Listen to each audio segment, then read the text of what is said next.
Selamat siang, Mbak. Siang, Mbak. Oke, baik. Perkenalkan, nama saya Diah Kalimantul Arifah dan saya yang bertugas hari ini. Sebelumnya, nama Mbak siapa? Perkenalkan, Mbak, nama saya Nanti Susilawati. Oke, nanti Siswati. Sebelumnya, Mbak pernah melakukan konseling gizi? Saya itu dirujuk oleh dokter untuk melakukan konseling gizi.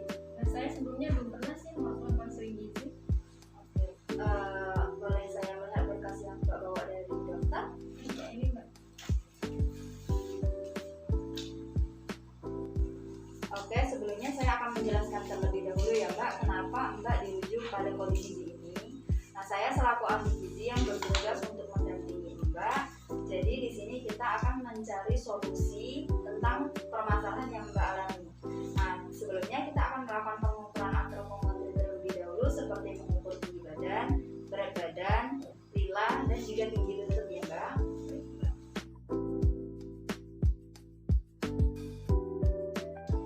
Oke, baik, setelah melakukan pengukuran antropometri, kita lanjut ke berikutnya ya Mbak. Di sini saya ingin mendengar keluhan apa saja sih yang Mbak rasakan, dan juga Mbak tenang saja, untuk data-data yang Mbak ceritakan kepada saya itu akan dijaga kerahasiaannya.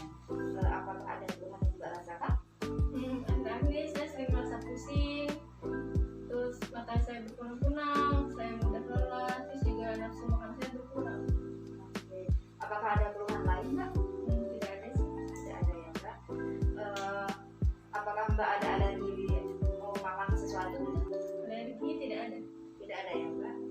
Oke, baik Mbak, setelah ini kita akan melakukan food recall, di mana food recall ini yaitu saya akan menanyakan makanan apa saja yang Mbak konsumsi selama 24 jam terakhir. Nah, dari Mbak bangun tidur sampai Mbak tidur lagi. Nah, di sini saya menggunakan foto makanan agar mempermudah melakukan food recall kita ya Mbak ya. Di sini Mbak menunjuk makanan yang seperti apa dan porsinya yang sebanyak apa. Baik, Mbak.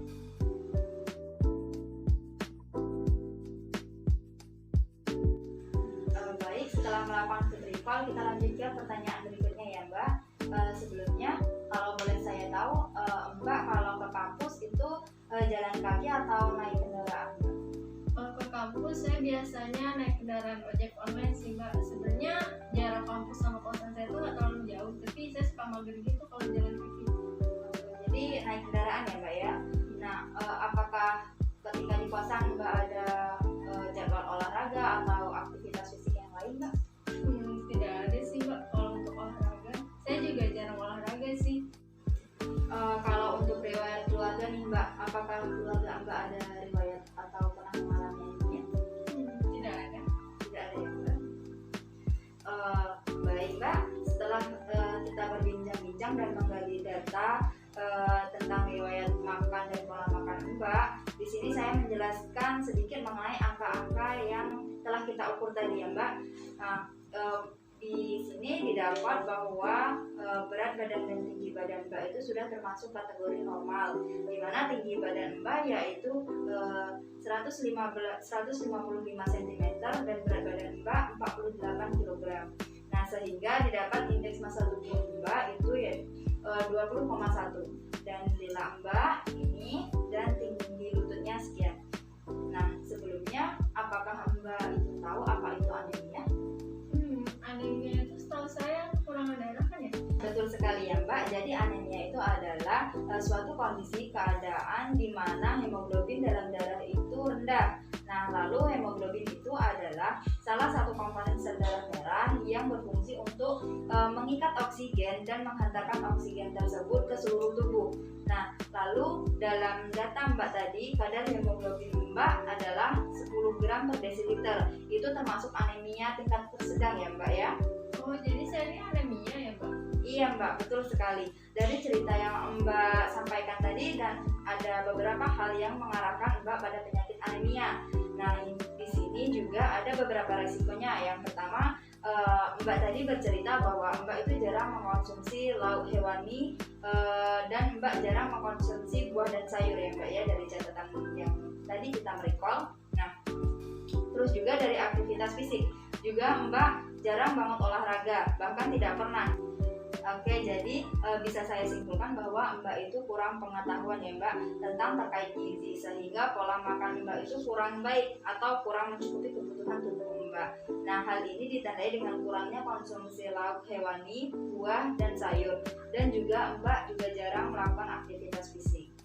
Jadi saya tuh harus gimana ya Mbak biar nggak kena anemia? Nah, jadi di sini ada beberapa alternatif solusi yang bisa Mbak pilih untuk menormalkan kadar hemoglobin Mbak, yaitu dengan mengatur pola makan Mbak dan melakukan aktivitas fisik seperti olahraga. Jadi Mbak itu diharapkan dapat memulai untuk makan 3 kali sehari dan tidak lupa juga dengan 2 kali seringan di pagi dan sore hari ya Mbak. Untuk minumannya dari teh, Mbak tadi bilang Mbak suka minum teh pada ketika tadi ya Mbak ya.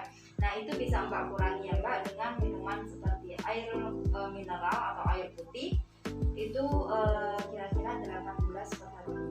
Nah, itu untuk membantu kebutuhan cairan Mbak agar tercukupi. Oke baik Mbak, nanti saya akan mencoba memperbaiki pola makan saya. Jadi untuk konseling pertama ini Mbak berkomitmen untuk mengubah pola makan ya Mbak ya. Oke, baik, saya catat terlebih dahulu. Untuk pertemuan pertama ini kita lihat dan evaluasi selama 1 bulan melalui lookbook ya Mbak ya. Itu sudah berjalan atau belum? Dan ini berkas yang Mbak bawa tadi saya kembalikan di situ juga ada catatan yang sudah saya tambahkan. Apakah ada pertanyaan lagi Mbak sebelum kita mengaktifasi ini? Cukup sih Mbak. Oke, baik Mbak, semoga Mbak bisa mengubah dan menjaga pola makan Mbak tadi. Jika Mbak ada kesulitan dan ingin bertanya, Mbak boleh hubungi saya ya Mbak ya. Baik Mbak.